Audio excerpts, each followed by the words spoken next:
இன்றைக்கி வீடியோவில் முடக்கத்தாங்கீரை வச்சு ஒரு வடை செய்யலாம்.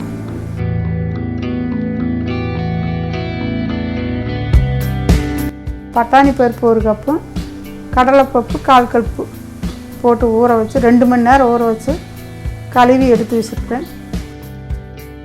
இப்போ பருப்பை அரைச்சிக்கலாம்.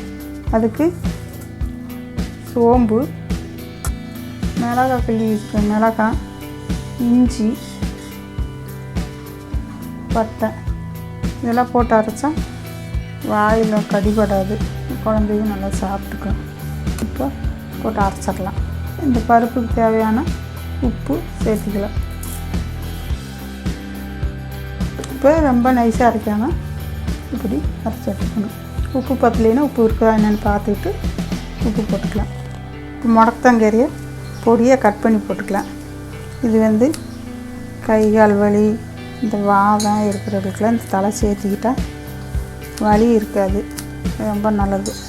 இந்த தலையை ஏதோ ஒரு வகையில் வாரத்தில் ஒரு 2 நாள் 3 நாளைக்காவது சேர்த்துக்கிட்டோம்னா நல்லது.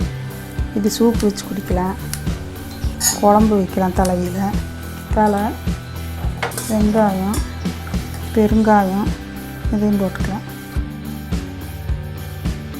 நல்லா எல்லாம் கலக்கிற மாதிரி நல்லா பிசைஞ்சு எடுத்துக்கணும். உருண்டை பிடிச்சிடலாம்.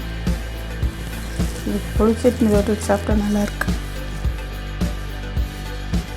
சட்டியில் எண்ணெய் ஊற்றி வச்சு எண்ணெய் காஞ்சது வடையை தட்டி போட்டுடலாம்.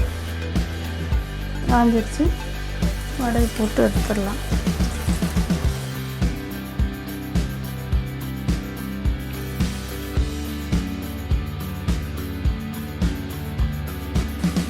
நல்லா செவக்கட்டேன். இப்போ வடை வந்துடுச்சு, எடுத்துக்குவோம்.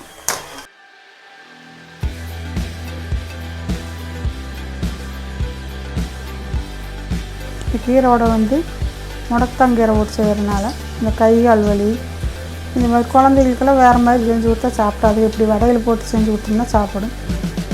தூதுவளையும் போட்டு செய்யலாம், முருங்கைக்கீரை போட்டு செய்யலாம், அரைக்கீரை, சிறுக்கீரை எல்லாம் போட்டு செய்யலாம்.